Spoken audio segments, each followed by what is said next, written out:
Hello everyone, welcome to our channel. इस video में हम कक्षा 8वीं विषय विज्ञान के अध्याय 12 ऊर्जा के स्रोत के प्रश्नों के उत्तर करेंगे।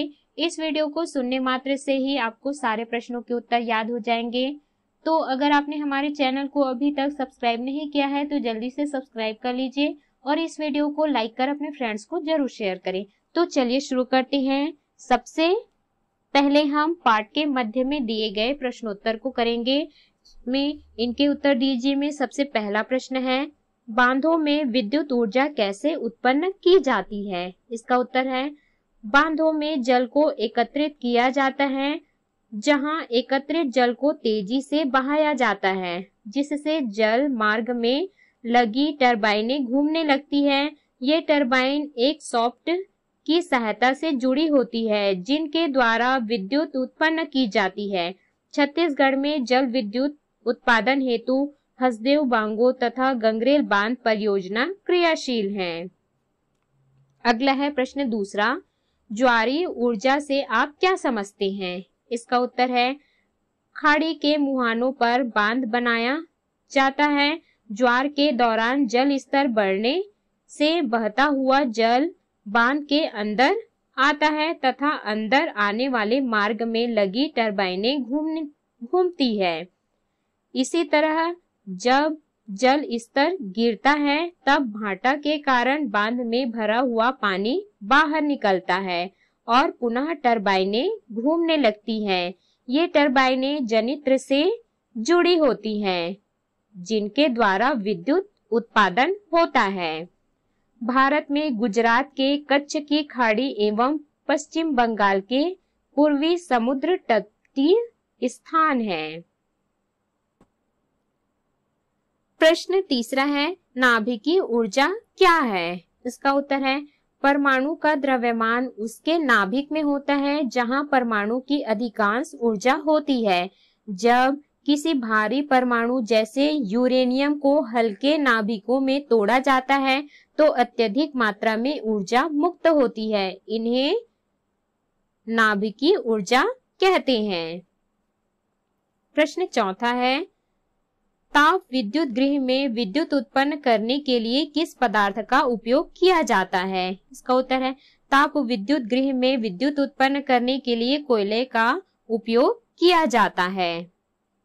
अगला है, इनके उत्तर दीजिए। प्रश्न पहला, पेट्रोलियम के मुख्य उत्पाद कौन कौन से हैं? इसका उत्तर है, पेट्रोलियम के मुख्य उत्पाद petrol, diesel, kerosene, petroleum gas, रसोई गैस आदि हैं। अगला है प्रश्न दूसरा, रसोई गैस को और किस नाम से जाना जाता है? यह किन गैसों का मिश्रण है? इसका उत्तर है, रसोई गैस को एलपीजी गैस के नाम से जाना जाता है, अर्थात द्रवित ब्यूटेन है जो कि अत्यधिक ज्वलनशील है। यह ब्यूटेन, प्रोपेन तथा एथेन गैसों का मिश्रण है। अगला है प्रश्न तीसरा, बायोगैस किन गैसों का मिश्रण है? इसका उत्तर है, बायोगैस मीथेन और कार्बन डाइऑक्साइड गैसों का मिश्रण है। अगला है, इनके उत्तर दीजिए। प्रश्न पहला है, सोलर कुकर के डिब्बों का रंग काला क्यों होता है? इसका उत्तर है, सोलर कुकर के डिब्बों का रंग काला इसलिए होता है क्योंकि काला रंग ऊष्मा का अच्छा अवशोषक होता है। प्रश्न दूसरा है, सौर जल ऊष्मक में ऊर्जा रूपांतरण किस रूप में होता है? इसका उत्तर है, सौर जल ऊष्मक में ऊर्जा का रूपांतरण ऊष्मा के रूप में होता है। प्रश्न तीसरा है, सौर सेल किससे बने होते हैं? इसका उत्तर है, सौर सेल सिलिकॉन के बने होते हैं। प्रश्न चौथा है, सौर जल ऊष्मक की नलियां तांबे की क्यों बनी रहती हैं? इसका उत्तर है, तांबा ऊष्मा का उत्तम सुचालक होता है। जब सौर जल ऊष्मक तांबे की नलियों से होकर गुजरता है तो शीघ्रता से गर्म हो जाती है, इसलिए सौर जल ऊष्मक की नलियां तांबे की बनी रहती हैं। अगला है, इनके उत्तर दीजिए। प्रश्न पहला, घरों में विद्युत ऊर्जा की बचत के लिए क्या उपाय किए जा सकते हैं? इसका उत्तर है, घरों में विद्युत ऊर्जा की बचत के लिए निम्नलिखित उपाय किए जा सकते हैं। पहला, बिजली का उपयोग कम करें। दूसरा, बिजली से चलने वाले उपकरण का उपयोग कम करें। अगला है प्रश्न दूसरा, बायोडीजल किस पौधे से प्राप्त किया जाता है? इसका उत्तर है बायोडीजल रतनजोत पौधे से प्राप्त किया जाता है। प्रश्न तीसरा है, भविष्य में किन अन्य स्रोतों से ऊर्जा प्राप्त की जा सकेगी? इसका उत्तर है भविष्य में सौर ऊर्जा, बायोगैस, बायोडीजल, पवन ऊर्जा, ज्वारीय ऊर्जा, जल ऊर्जा इत्यादि स्रोतों से ऊर्जा प्राप्त की जा सकेगी। अगला है अभ्यास के प्रश्न। प्रश्न पहला, सही विकल्प चुनकर लिखिए। पहला, निम्न में से अनवीकरणीय स्रोत है, तो इसका उत्तर है पेट्रोलियम। दूसरा है, भारी वाहनों जैसे ट्रक, बस में प्रयुक्त ईंधन है, तो इसका उत्तर है डीजल। तीसरा है, सौर सेल के ऊर्जा परिवर्तक बने होते हैं, तो इसका उत्तर है सिलिकॉन से। चौथा, बैटरी से प्राप्त होने वाली ऊर्जा है रासायनिक ऊर्जा। पांचवा, पेट्रोलियम का उत्पाद नहीं है बायोडीजल। अगला है प्रश्न दूसरा, रिक्त स्थानों की पूर्ति कीजिए। पहला, घरों में मुख्यतः ब्यूटेन ईंधन का उपयोग किया जाता है। दूसरा, सोलर कुकर सौर ऊर्जा पर आधारित है। तीसरा है, कोयला ऊष्मीय तापीय ऊर्जा का स्रोत है। चौथा, गोबर तथा जल के मिश्रण में एक विशेष संयंत्र में बायोगैस तैयार की जाती है। पांचवा है, घरों में उपयोग आने वाला द्रव ईंधन ब्यूटेन है। अगला है प्रश्न तीसरा, उचित संबंध जोड़िए। यहाँ पर कॉलम अ और कॉलम ब में हमको उचित संबंध जोड़ना है। पहला है सीएनजी, तो इसका सही उत्तर है घ, प्राकृतिक गैस। दूसरा, समुद्र, ज्वारीय ऊर्जा, सोलर कुकर, सौर ऊर्जा, विंड फार्म, पवन ऊर्जा, बांध, विद्युत ऊर्जा। अगला है प्रश्न चौथा, निम्नलिखित प्रश्नों के उत्तर दीजिए। प्रश्न पहला, ऊर्जा के 4 विभिन्न रूपों के नाम लिखिए। इसका उत्तर है ऊर्जा के 4 विभिन्न रूप निम्न है। पहला, पवन ऊर्जा। पवन ऊर्जा का उपयोग पवन चक्की को चलाने में किया जाता है। वायु चक्र को घुमाती है। पवन चक्की आटा पीसने, पानी का उद्वहन करने या विद्युत उत्पादन करने के लिए उपयोगी है। दूसरा है सौर ऊर्जा। सौर ऊर्जा को उपकरणों द्वारा एकत्रित करके इसका उपयोग है। भोजन, पानी गर्म करने आदि में किया जाता है। भोजन पकाने वाला उपकरण सोलर कुकर कहलाता है। तीसरा है जल विद्युत ऊर्जा।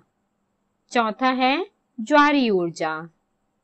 प्रश्न दूसरा है, सौर ऊर्जा के क्या लाभ हैं?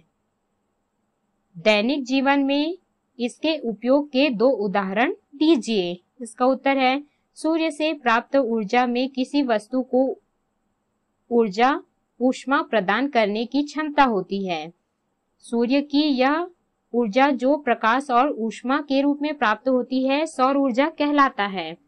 सौर ऊर्जा के निम्नलिखित लाभ हैं। पहला, सोलर कुकर के रूप में खाना पकाने में किया जाता है। दूसरा, सौर बैटरी के रूप में सूर्य से प्राप्त ऊर्जा को विद्युत ऊर्जा के रूप में संग्रहित किया जाता है, जिससे वाहन एवं मशीनें चलाई जाती हैं। प्रश्न चौथा है, पेट्रोलियम से प्राप्त होने वाले विभिन्न उत्पादों के नाम लिखिए। इसका उत्तर है, पेट्रोलियम को जमीन के अंदर से पंपों के द्वारा निकाला जाता है। इससे हमें विभिन्न उत्पाद पेट्रोल, डीजल, केरोसिन आदि प्राप्त होते हैं। प्रश्न पांचवा है, बायोगैस क्या है? इसके उत्पादन की प्रक्रिया लिखिए। इसका उत्तर है, गोबर, वनस्पति एवं मृत जीव जंतुओं अर्थात जैविक अपशिष्टों के सड़ने से जो गैसीय ईंधन तैयार होता है उसे बायोगैस कहते हैं। इसके उत्तर में आपको इस प्रकार से बायोगैस संयंत्र का चित्र बनाना है। बायोगैस प्राप्त करने के लिए सर्वप्रथम गोबर को पानी के साथ घोल बनाकर विशेष प्रकार से निर्मित कर गड्ढे में डाला जाता है। गड्ढे में यह मिश्रण वायु की अनुपस्थिति में अपघटित होकर मीथेन, कार्बन डाइऑक्साइड तथा कुछ अन्य गैसें प्रदान करता है। प्राप्त गैस को गड्ढे के ऊपर लगे डोम में एकत्रित कर लिया जाता है। फिर आवश्यकता के अनुसार इसका उपयोग पाइप द्वारा बाहर निकालकर किया जाता है। अगला है प्रश्न 6वां। अपने आसपास विभिन्न उद्देश्यों के लिए उपयोग किए जाने वाली ऊर्जा के स्रोतों की सूची बनाइए तथा उन्हें नवीकरणीय तथा अनवीकरणीय में पृथक कीजिए। इसका उत्तर है हमारे आसपास विभिन्न उद्देश्यों के लिए उपयोग किए जाने वाले ऊर्जा के स्रोतों की सूची है। पहला कोयला, अनवीकरणीय ऊर्जा स्रोत। दूसरा पेट्रोलियम, अनवीकरणीय ऊर्जा स्रोत। तीसरा है डीजल, अनवीकरणीय ऊर्जा स्रोत। चौथा है सौर ऊर्जा, नवीकरणीय ऊर्जा स्रोत। पांचवा है जल विद्युत ऊर्जा, नवीकरणीय ऊर्जा स्रोत। छठवां एलपीजी, नवीकरणीय ऊर्जा स्रोत। सातवां पवन ऊर्जा, नवीकरणीय ऊर्जा स्रोत।